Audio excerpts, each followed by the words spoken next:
Bonjour et bienvenue. Je m'appelle Sophie Lemaître et avec le podcast Sophie au pays des possibles, je vous emmène à la rencontre de femmes et d'hommes aux parcours et horizons différents. Leur point commun ? Combattre la corruption et l'évasion fiscale pour un monde meilleur, plus juste et plus éthique. Parce qu'il ne s'agit pas uniquement de rêver d'un autre monde et parce qu'il est possible de changer les choses, rejoignez-moi au pays des possibles. Bonjour à toutes et à tous. Pour ce mois de mai 2023, je vous propose un nouvel épisode dans le cadre de ma série Paroles de chercheurs. J'ai eu le plaisir de recevoir Mona Baraké, économiste et post-doctorante au sein de l'Observatoire européen de la fiscalité, plus connu sous son nom anglais de EU Tax Observatory, et aussi au sein de l'École d'économie de Paris. Mona nous parle de ses travaux de recherche sur l'évasion fiscale. Elle a notamment travaillé sur la définition et les caractéristiques des paradis fiscaux. Elle s'est aussi intéressée à la place que les grandes banques européennes occupent au sein des paradis fiscaux. Est-ce que ces grandes banques européennes sont très présentes dans les paradis fiscaux ? Elle s'intéresse aussi à la taxation des multinationales et en particulier à cet impôt minimal global pour lequel un accord a été trouvé en 2021. En effet, en 2021, 136 États se sont mis d'accord sur une imposition minimale globale de 15%. Autrement dit, l'ensemble des pays signataires, ces 136 pays, s'engageraient à ce qu'il y ait au minimum chez eux un taux d'imposition sur les sociétés de 15%. Donc avec Mona, nous discutons savoir si cette mesure va vraiment permettre de lutter contre l'évasion fiscale. Je ne vous en dis pas plus et je laisse la place à ma conversation avec Mona. Bonne écoute! Bonjour Mona Baraké, merci d'être avec nous pour nous parler de tes travaux de recherche sur la fiscalité et les paradis fiscaux. Tu es économiste, chercheur et actuellement tu réalises un post-doctorat au sein de l'Observatoire européen de la fiscalité ou EU Tax Observatory en anglais et la Paris School of Economics. Je souhaiterais que l'on revienne sur ton parcours de chercheur. Tu as obtenu ta thèse en économie en décembre 2020 et ta thèse portait sur les paradis fiscaux ainsi que sur l'utilisation des paradis fiscaux par les plus grandes banques européennes. Pourquoi avoir dédié ta recherche sur ces questions ? Qu'est-ce qui t'a amené à t'y intéresser ? Bonjour Sophie, merci beaucoup pour l'invitation. En fait, pour le doctorat, j'ai fait un master en finance et je me suis intéressée sur les questions de tout ce qui est délit d'initié, les crimes financiers, etc. Et du coup, quand j'ai commencé la thèse, je devais en fait travailler sur les délits d'initié, sur ce sujet-là. Mais il y avait dans le même moment un rapport qui sortait d'Oxfam qui portait sur le reporting pays par pays des banques européennes. Et c'était à ce moment-là, en début de thèse, je me suis dit avec mon directeur de thèse que c'est une question très très intéressante et je me suis en fait lancée dans les recherches sur l'évasion fiscale et l'optimisation fiscale en commençant avec cet angle des banques européennes quand les données reporting pays par pays étaient en train de sortir. Alors dans ta thèse, j'ai vu que tu avais deux grands pans de discussion. La première, c'était sur les paradis fiscaux et la deuxième sur les grandes banques européennes. On reviendra sur ce deuxième point. Je serais assez intéressée de savoir comment tu définis les paradis fiscaux et quelles sont les principales caractéristiques. Je pense que c'est vraiment quelque chose d'important pour les personnes qui nous écoutent de comprendre ce que c'est un paradis fiscal. Oui.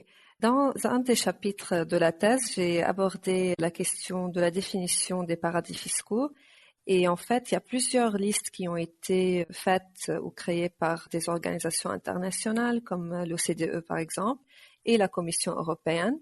Mais il n'y a aucune liste encore qui englobe tous ces pays parce qu'en fait, la définition d'un paradis fiscal n'est pas très facile. Il y a beaucoup de critères à prendre en considération.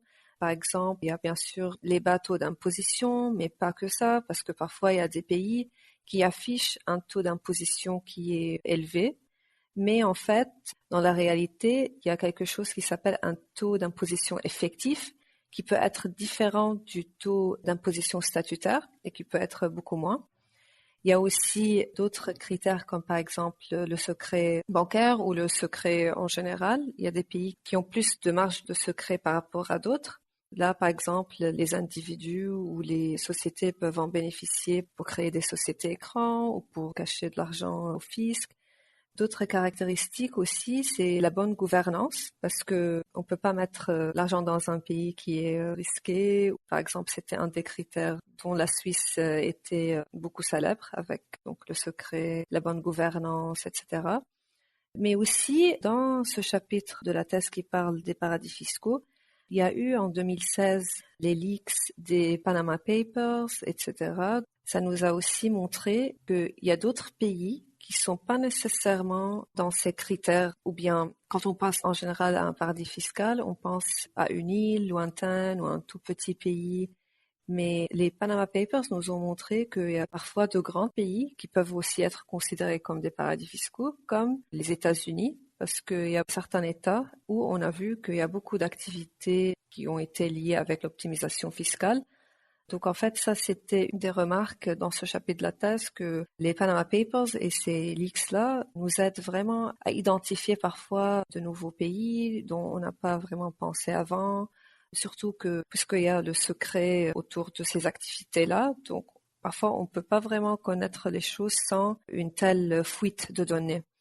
Donc cette fuite-là vraiment nous aide à identifier beaucoup de choses, y compris les listes des pays qui sont utilisés pour de telles activités. Et autre chose, peut-être dans la thèse aussi, l'analyse sur le reporting pays par pays des banques européennes. Donc, dès 2015, il y a eu une directive européenne, CRD4, qui porte sur les plus grandes banques européennes et les banques aussi, pas nécessairement européennes, mais qui ont une activité en Europe. Ils doivent faire un reporting pays par pays sur leur activité.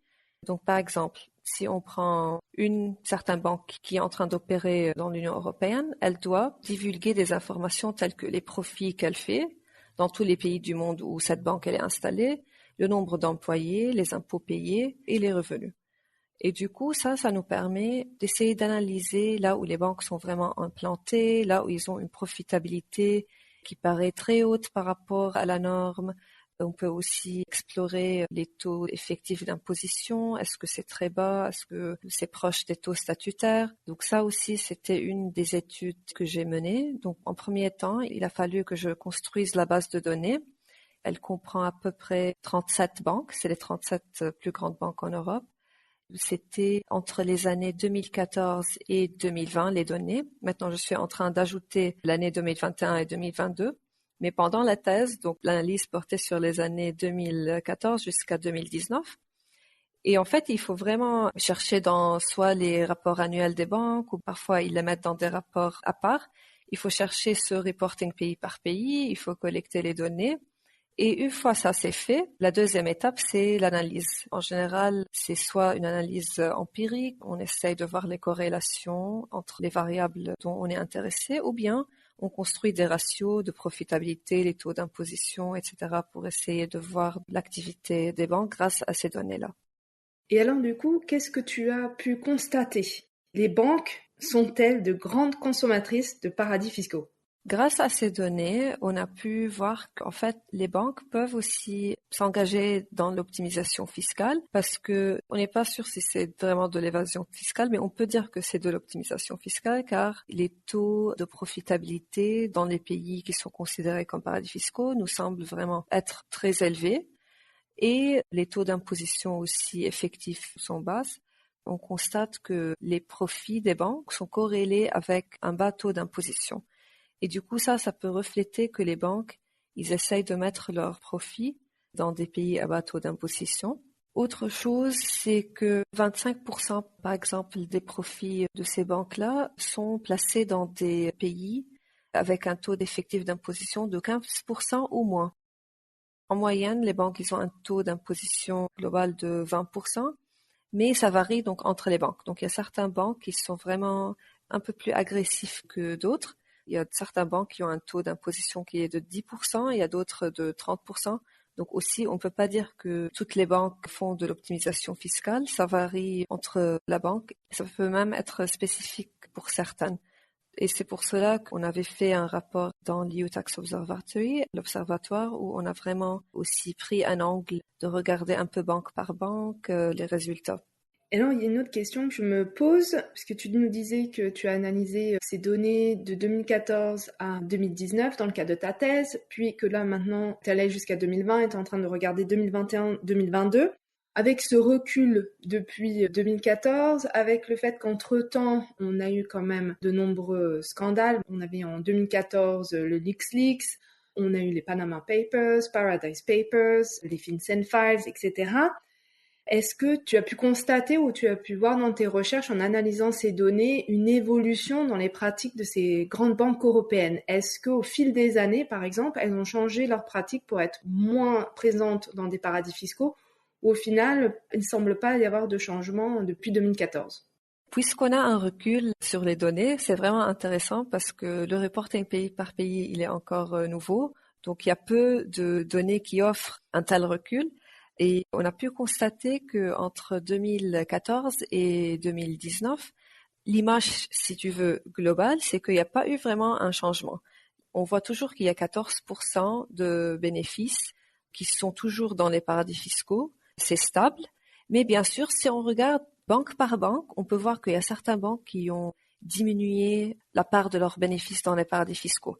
Donc, si tu veux, globalement, ça a l'air stable, mais parfois quand on rentre vraiment banque par banque, on peut voir qu'il y a certaines qui ont diminué leur implantation là-bas. Soit on voit qu'ils sont plus dans des paradis fiscaux. Donc, si avant ils étaient dans 5 ou 6 paradis fiscaux, maintenant on voit qu'ils sont seulement dans 4 ou 3. Mais l'image globale, vraiment, les plus grandes banques, ça a l'air que c'est encore stable. Et est-ce qu'il y a des pays qui sont plus privilégiés que d'autres? Parce que tout à l'heure, tu nous mentionnais, quand tu nous parlais de la définition des paradis fiscaux, tu nous as dit avec les Panama Papers, on a pu se rendre compte qu'il y avait des pays dont on ne pensait pas que c'était des paradis fiscaux traditionnels, comme les îles Caïmans, tu parlais des petites îles, des pays très loin. Est-ce que là, au niveau de cette recherche que tu as fait sur les plus grandes banques européennes, il y a des pays en particulier qui seraient favorisés par ces banques? Donc, par rapport à l'autre étude sur la liste des paradis fiscaux, on n'a pas vraiment des pays qui nous paraissent bizarres sur cette liste. On retrouve des pays qui ont été cités par d'autres listes de paradis fiscaux, comme par exemple les îles Caïmans, le Luxembourg. Il y a plusieurs pays, quand on les voit, on n'est pas trop étonné. Mais par contre, le petit souci avec les données du reporting pays par pays des banques, c'est que puisqu'on a seulement les 4 variables qui sont les employés, les profits, les revenus et les impôts payés, il y a une variable qui est très importante qui nous manque pour vraiment trancher si c'est de l'optimisation fiscale ou pas, et c'est les actifs détenus. Donc malheureusement, les banques ne sont pas obligées de divulguer pays par pays combien d'actifs ils ont, et ça nous limite un peu dans notre analyse. Donc c'est pour cela que ça devient un peu plus difficile de dire que la banque est implantée d'une manière vraiment agressive. Ça a l'air que c'est de l'optimisation fiscale à 100%. On peut pas trancher dans ce cas-là.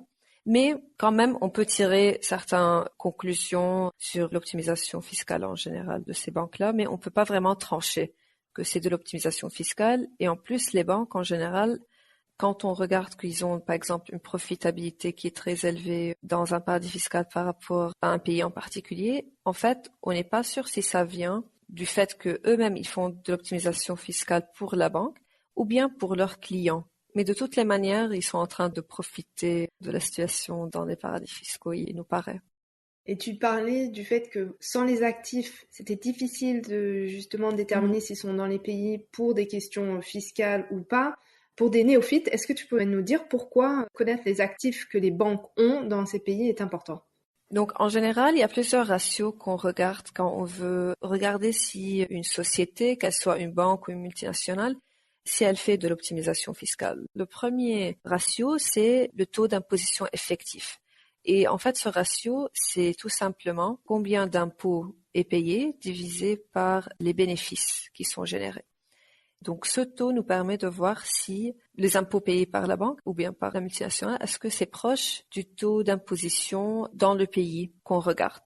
Bien sûr, en général, c'est normal que ces deux taux d'imposition et le taux fixé par le pays ne collent pas 100%, parce qu'il y a parfois des impôts, par exemple, qui vont être payés de l'année d'avant, ou bien des impôts qui sont différés vers l'année d'après, Donc, il n'y a pas de problème. En général, on va pas avoir un taux qui est à 100% le même. Mais quand ça persiste et que c'est vraiment beaucoup plus bas que la norme, oui, on peut dire que la multinationale ou la banque, elle est favorisée, elle a un taux préférentiel.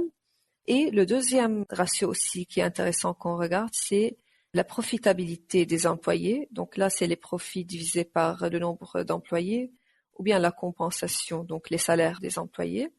Et le troisième, c'est par rapport aux actifs que tu viens de demander. Les actifs aussi, c'est important de les avoir car, en fait, on aimerait comparer les variables qui nous montrent l'activité économique réelle dans le pays. Parce que quand la multinationale ou la banque elle est en train d'accumuler des profits dans les paradis fiscaux, en général, c'est des profits qui sont pas réels. De ce fait-là, je dis que, par exemple, si il y a une filiale qui a, par exemple, 0 employé, 0 actif, et il y a une grande somme de bénéfices qui est là-bas, donc là, on suspecte qu'il y a peut-être de l'évasion fiscale ou de l'optimisation fiscale. Et c'est pour cela que c'est important d'avoir les employés et les actifs pour voir si les profits sont proportionnels aux indicateurs de l'activité réelle qui sont les employés et les actifs détenus. Je voudrais qu'on aborde un autre sujet, un autre travail de recherche que tu mènes. Je voudrais qu'on s'intéresse au taux d'imposition des multinationales et en particulier à cette annonce qu'on a eue et à cet accord qui a été conclu en 2021 par 136 États sous l'égide de l'OCDE afin d'instaurer une taxation minimale pour les entreprises multinationales avec un taux d'impôt sur les sociétés d'au moins 15%. Au niveau de l'Union européenne, en décembre 2022, les États ont approuvé cette imposition minimale de 15%. L'OCDE a publié des estimations et a indiqué que cet impôt mondial minimal permettrait au pays de percevoir 150 milliards de dollars de recettes supplémentaires. Comme je le disais, dans le cadre de tes recherches, tu t'es penché sur ce sujet, notamment à savoir combien cela rapporterait au pays et s'il bénéficierait réellement de cette mesure. J'aimerais savoir ce que tu as pu constater dans tes recherches. Est-ce que cette annonce, cette estimation que l'OCDE a faite de dire les pays pourraient percevoir jusqu'à 150 milliards de dollars de recettes supplémentaires, est-ce que c'est un chiffre réel ou est-ce que en fait il y a plus de nuances? Enfin, j'imagine que déjà dans ma question il y a un début de réponse, mais voilà, je serais assez intéressée de savoir ce que tu as pu constater en t'intéressant à cette annonce de cet impôt de 15%. L'impôt minimal global, c'est donc une imposition globale de 15% qui va être appliquée sur les plus grandes multinationales. Donc ça va concerner seulement les plus grandes multinationales qui ont un revenu supérieur à 750 millions d'euros.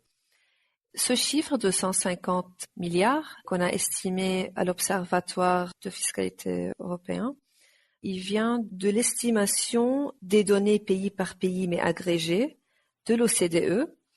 Et on a essayé de regarder, il y a à peu près une trentaine de pays qui font ce reporting. Donc on peut par exemple voir les multinationales françaises, elles sont implantées où. Bien sûr, on peut pas regarder multinationale par multinationale, on peut juste regarder toutes les multinationales françaises agrégées, leurs profits, leurs impôts payés dans tous les pays du monde, là où ils ont une activité. Et ça nous aide pour en fait calculer dans chaque pays où ces, par exemple, multinationales françaises sont implantées, les taux d'imposition. Une fois qu'on a les taux d'imposition effectifs que ces multinationales payent, on peut calculer le manque à gagner jusqu'à arriver à 15%. Donc, si la filiale d'une multinationale française dans un pays X, elle paye moins que 15%, elle va devoir, cette filiale, payer la différence jusqu'à arriver à 15% au pays de la maison mère, donc la France dans ce cas-là. Ce chiffre de 150 milliards que tu as cité, c'est vraiment le chiffre global que tous les pays en total vont recevoir. Bien sûr, il y a des pays qui vont recevoir beaucoup plus que d'autres. Par exemple, les États-Unis, puisqu'ils ont un très grand nombre de multinationales implantées dans tous les pays du monde, et c'est des multinationales qui sont très profitables. Donc, ils vont vraiment pouvoir en tirer beaucoup. L'Union européenne va pouvoir collecter à peu près 50 milliards. Bien sûr, pas tous les pays membres de l'Union européenne vont pouvoir bénéficier comme les autres. Ceux qui vont bénéficier le plus, ça va être l'Allemagne et la France. Ça va être vraiment les pays qui ont beaucoup de multinationales. Et pas que beaucoup de multinationales, mais des multinationales aussi qui sont implantées dans des pays et qui payent moins de 15%. Parce que même si un pays a beaucoup de multinationales, mais ces multinationales ne sont pas vraiment tax aggressive, ou ne sont pas agressifs par rapport à la fiscalité, donc il va pas y avoir un manque à gagner qui va être payé. Maintenant, il y a dans cette proposition, en fait, un point qui est très important, parce que quand cette proposition de taxe internationale de 15%, elle est sortie, l'idée, c'était que la filiale va payer donc le manque à gagner jusqu'à arriver à 15% et le payer au pays de la maison mère. Mais au fur et à mesure que cette réglementation était en train d'être discutée au sein de l'OCDE, etc., il y a eu un changement. Donc ça va être soit que ce manque à gagner va être repayé au pays de la maison mère. Donc si on reprend l'exemple des multinationales françaises implantées par exemple, disons à Singapour, donc au lieu que la filiale de Singapour qui ne paye pas par exemple 15%, au lieu de payer cette différence à la France, il y a maintenant la possibilité que Singapour, ou bien le pays où la filiale elle a de l'activité, elle peut payer directement à Singapour si, par exemple, le gouvernement singapourien décide que, OK, je vais appliquer des taux d'imposition plus élevés et comme ça va être imposé là-bas jusqu'à arriver au taux de 15% et rien va partir vers le pays de la maison mère. L'OCDE, cette organisation qui a fait la proposition du taux minimal global, elle dit que l'objectif, normalement, il est atteint, même si ce n'est plus, dans certains cas, le pays de la maison mère qui va recevoir ces bénéfices supplémentaires, parce qu'ils considèrent que l'important, c'est qu'il y a un minimum de taxation qui est instauré mondialement et que ce soit dans un pays X ou Y, ça va diminuer la compétitivité. Et même si, donc, c'est dans l'exemple que j'ai donné, Singapour qui va collecter la différence, elle va appliquer un taux de 15%, ça va peut-être engendrer que la filiale française va peut-être relocaliser ses profits en France à nouveau parce qu'elle va pas pouvoir bénéficier d'un taux qui est très bas comme elle pouvait avant à cause de cet impôt minimal global. Bien sûr, c'est encore très difficile de savoir les conséquences que ce taux va avoir. Donc, on n'est pas sûr s'il y a des pays qui vont vraiment l'appliquer eux-mêmes directement, ils vont augmenter leur taux d'imposition, ou bien ça va être seulement les pays de la maison mère qui vont pouvoir bénéficier de ces impôts supplémentaires. C'est pas encore clair parce que ça dépend des décisions de chaque pays qui vont être prises et ce n'est pas encore fait. Et ça dépend aussi de la réaction des multinationales. Donc aussi, on n'est pas sûr comment les multinationales vont réagir. Est-ce qu'ils vont délocaliser par exemple, certaines activités des pays à bas taux d'imposition vers d'autres qui sont, par exemple, à moyen taux d'imposition ou bien vers leur pays mère. Ce n'est pas facile du tout à prévoir, mais dans les prochaines années, si donc cette proposition va être mise en place, on va avoir beaucoup plus de visibilité sur les différentes conséquences qui vont avoir lieu. Par rapport à ce taux de 15%, est-ce que par rapport aux recherches que vous avez fait, aux calculs que vous avez fait dans le cadre de l'observatoire, c'est un taux qui vous paraît juste? Je pense, par exemple, en France, le taux d'imposition sur les sociétés il tourne autour de 30%. La question que je me pose, c'est si avec ce taux minimal global, il n'y a finalement pas un risque que des pays qui ont un taux plus élevé nivellent par le bas, donc descendent à 15% alors qu'ils pourraient garder leur taux. Donc je voulais savoir si vous étiez penché sur cette question de quel est le taux idéal. Est-ce que ce taux de 15%, c'est un taux qui est juste ou pas? Et quel serait peut-être le taux le plus idéal? Oui, effectivement, c'est une question dont on s'est posé beaucoup de fois. Surtout qu'il y a beaucoup de pays qui ont un taux d'imposition qui est plus élevé que 15%. En général, la moyenne, si je me trompe pas mondiale, c'est aux alentours de 20%. Donc 15%, c'est inférieur à la moyenne globale. Donc bien sûr, il y a encore un risque. Des multinationales vont encore trouver que c'est beaucoup plus bénéfique d'être implanté dans un pays avec un taux d'imposition de 15%. Car il y a d'autres pays qui ont un taux de 30%, comme la France, entre 28 et 30. Du coup, bien sûr, il y a encore ce risque. Le taux, il a été jugé par plusieurs chercheurs que c'est un taux qui est encore bas. Mais le problème, puisque c'est un accord mondial et que tous les pays devaient se mettre d'accord, il y a des pays qui ont un taux d'imposition, par exemple, à 0, 5, 10, 12, qui étaient pas très contentes, bien sûr, de passer à un taux de 15%, parce que pour eux, ça, c'est beaucoup plus élevé que le taux qu'ils ont. Donc, en fait, c'est pour cela que ce taux, il paraît vraiment bas, parce que ça peut encore inciter des multinationales à s'implanter dans des pays à 15%. Ça peut aussi peut-être inciter des pays à passer, par exemple, de 20 à 15%. Mais en même temps, c'était très dur, apparemment, dans les négociations avec certains pays qui avaient un taux moins de 15%. Donc c'est pas un taux idéal bien sûr, mais on peut espérer que c'est un début, peut-être au moins pour les pays qui étaient à 0% de taux d'imposition, de passer à 15, peut-être ça pourra changer un petit peu. Tu disais que, en prenant l'exemple de la multinationale française qui opère à Singapour, aurait la possibilité, ou le pays aurait la possibilité de dire que le montant d'impôt reste à Singapour et ne rentre pas en France. La question que j'ai, ce point-là a l'air très intéressant pour les pays dits en développement. Mais je me demandais donc par rapport à cette réforme, cette imposition de ce taux mondial, est-ce que ces pays en développement pourraient être gagnants, puisque dans beaucoup de pays, ils ont des multinationales qui opèrent, mais qui ne payent pas nécessairement leurs impôts dans ces pays-là. Est-ce que vous êtes penché sur la question des avantages, des bénéfices que les pays en développement pourraient retirer de cette réforme? C'est vrai que quand ce n'est plus la maison mère qui va collecter ce manque à gagner et que c'est les pays elles-mêmes, là où la multinationale, elle a la filiale qui va collecter cet argent supplémentaire, c'est vrai que les pays en développement, ils vont gagner plus que dans l'autre scénario. Parce qu'en fait, les pays en développement, ils n'ont pas beaucoup de multinationales et du coup, ils vont pas vraiment bénéficier si c'est par exemple la maison mère qui va prendre cette différence d'imposition.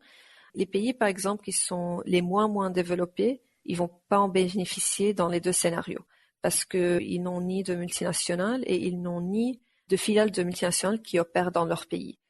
Et du coup, les pays vraiment les moins développés, dans les deux cas, malheureusement, ils n'en bénéficient pas.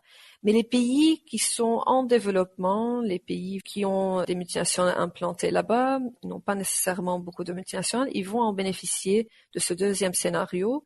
Surtout que parfois, c'est dur de négocier avec les multinationales parce que ces pays en développement, ils veulent attirer le plus possible ces multinationales et du coup, ils le font souvent en baissant leur taux d'imposition.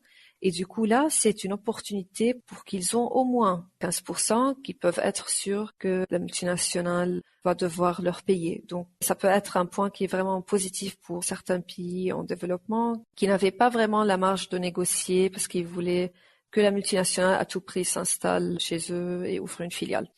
Par contre, il y a certains pays donc en développement qui ne sont pas très sûrs si ça va fonctionner. Ils ont un peu peur que les filiales, s'il n'y a plus l'avantage du taux d'imposition, vont se délocaliser. On ne sait pas encore, mais ils craignent un peu ce point-là. Oui, ce qui peut se comprendre, mais ça ne vaudrait pas pour tous les secteurs. Si je pense par exemple au secteur pétrolier ou minier, le pétrole, on n'en trouve pas partout. Pareil pour les minerais dont on a besoin, par exemple, pour la transition énergétique. Donc ces pays-là, je pense par exemple à la RDC ou à l'Ouganda, pourraient bénéficier de ce scénario. Tu mentionnais deux scénarios. La question que je me pose, c'est comment ça va se décider en fait? Quand on parle des scénarios, qui va prendre la décision? Si ça va plutôt être le scénario 1, maison mère, ou scénario 2, pays où la filiale est implantée. Où est-ce qu'on en est de ces discussions? De ce que j'ai compris, ça va être un mélange des deux scénarios. Il ne va pas y avoir un pur scénario 1 ni un pur scénario 2. C'est les pays qui vont choisir. Donc, si un pays choisit que, OK, je vais moi-même augmenter mes taux d'imposition, ils vont, eux, avoir la priorité de taxer ces bénéfices jusqu'à atteindre 15%. Et après, si donc ce pays choisit de ne pas augmenter ses taux d'imposition, c'est là que la maison mère du pays vient et elle dit, OK, c'est moi-même qui va maintenant prendre le manque à gagner, cette différence. Apparemment, c'est de cette manière que ça va être décidé. Donc, la priorité, c'est au pays où la filiale elle est. Donc, s'ils augmentent leur taux d'imposition, ils vont avoir ces revenus supplémentaires. Sinon, c'est la maison mère qui dit, OK, vous n'avez pas taxé ces revenus jusqu'à arriver à 15%. Donc, nous, on va le faire et on va collecter ces impôts.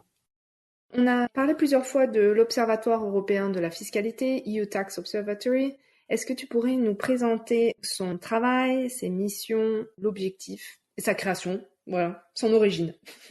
L'Observatoire européen de la fiscalité il a été créé en juin 2021.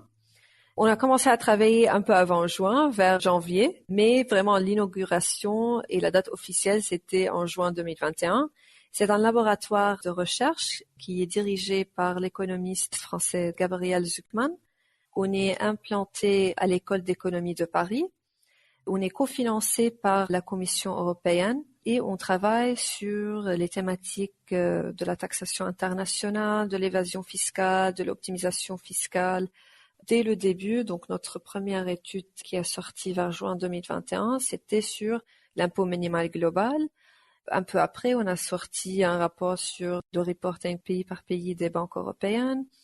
Après, donc, on a aussi continué à faire des rapports sur, par exemple, tout ce qui est la compétitivité fiscale. Le pilier 1 aussi, donc le taux d'imposition minimale globale, ça s'appelle le pilier 2 dans la terminologie de l'OCDE. Il y a aussi une autre partie qui est le pilier 1.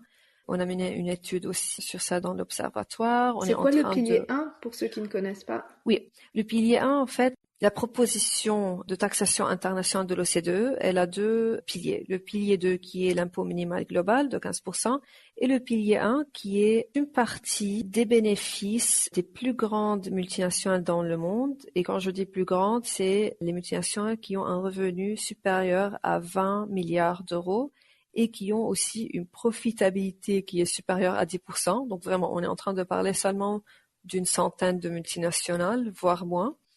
Et ces multinationales-là, dans la proposition donc du pilier 1 de l'OCDE, ils vont devoir redistribuer une part de leurs profits, 25% des profits qu'ils disent résiduels. Ils vont devoir les distribuer en fonction de là où le consommateur ou l'utilisateur il est.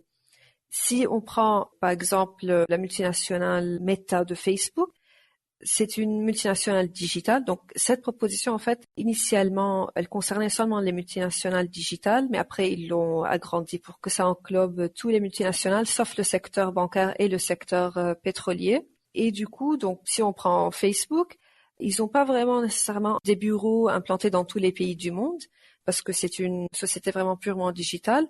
Mais ils ont une activité vraiment presque dans tous les pays du monde et ils sont en train de faire des bénéfices dans tous les pays du monde, mais sans nécessairement payer des impôts.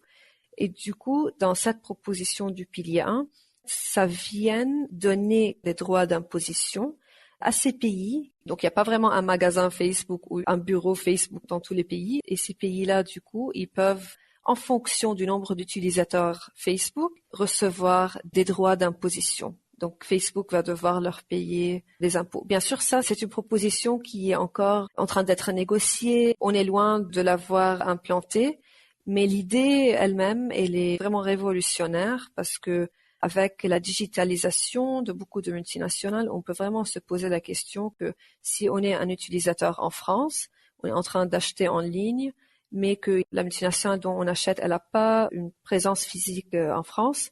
Ça veut dire que la multinationale, elle n'est pas en train de payer ses impôts en France, bien que les consommateurs et les utilisateurs sont des Français.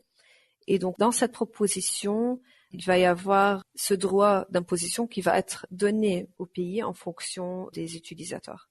Tu nous as présenté déjà plusieurs axes de recherche de l'Observatoire. Est-ce que parmi les missions de l'Observatoire, c'est aussi de faire des recommandations, des propositions d'action pour les décideurs et les législateurs? Et si oui, quelles seraient les grandes recommandations que vous avez à l'heure actuelle? Pour l'instant, on n'est pas vraiment en train de faire des recommandations, mais on est en train de prendre les différentes propositions de taxes internationales ou bien des thèmes qui sont vraiment actuellement dans le débat sur la taxation internationale ou bien sur l'évasion fiscale et en train de faire soit des études, soit des petites notes explicatives. Parfois, dans les études elles-mêmes, il y a comme des recommandations, surtout par exemple dans ce qui concernait l'impôt minimal global de 15%. Donc, on avait dit que le taux, il a l'air bas, mais quand même, c'est déjà mieux que rien, que par exemple qu'avoir un taux à 0%. On a aussi trouvé que par exemple dans le scénario 1, là où la maison mère collectait vraiment la différence, c'était pas peut-être bénéfique pour les pays en cours de développement. Donc, c'est vraiment ce type de recommandations qu'on est en train de donner, bien sûr par rapport à chaque thème ou question, mais notre but, ce n'est pas nécessairement de faire des recommandations, mais juste faire des études qui servent peut-être à être utilisées après par des politiciens ou dans la Commission européenne pour eux, qu'ils puissent avoir plus de clarité sur les chiffres, les estimations qu'une telle réglementation va peut-être engendrer. Et après, eux, ils peuvent peut-être juger ou bien prendre des décisions basées sur ces études. Donc, normalement, on donne pas de recommandations, mais parfois, dans l'étude elle-même, dans la conclusion, à travers les chiffres et les estimations, il peut y avoir des recommandations. Comme tu l'as dit, ça permet d'informer, veiller à ce que la Commission européenne ou d'autres pays comme la France, par exemple, prennent des décisions éclairées. Ça enseigne aussi les députés européens, députés français.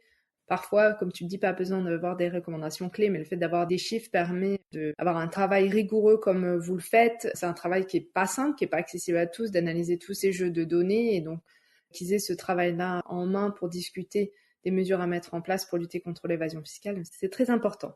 On a discuté 2 thèmes principaux de tes recherches sur les plus grandes banques européennes et puis aussi donc là sur la taxation minimale.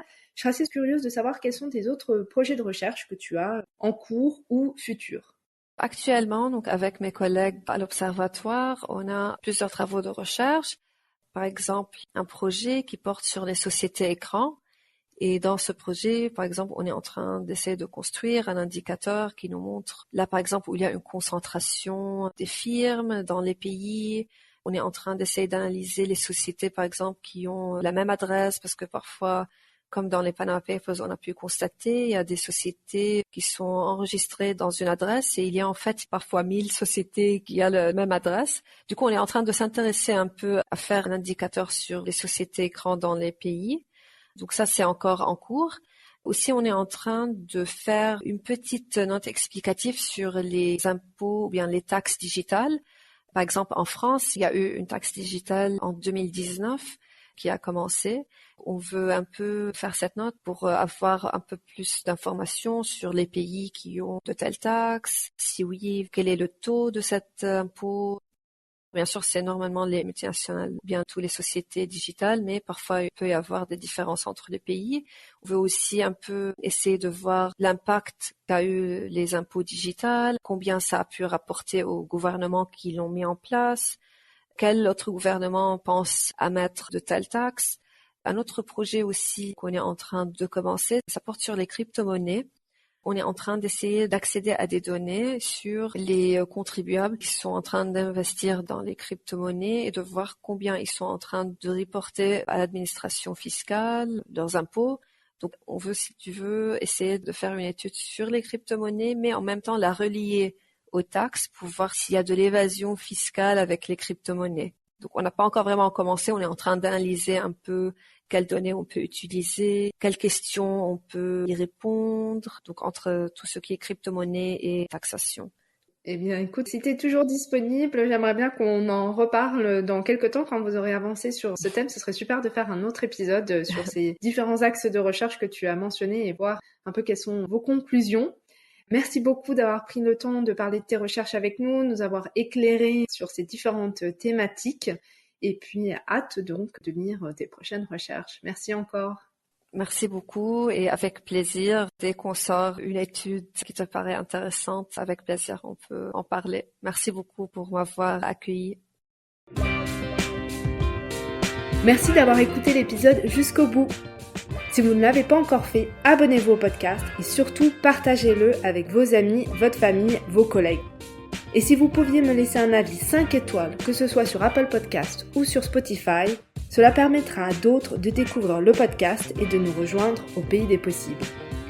Si vous souhaitez me contacter ou si vous voulez me suggérer des invités, n'hésitez pas, envoyez-moi un email, l'adresse est indiquée dans la description de l'épisode. Je vous dis à bientôt pour un nouvel épisode.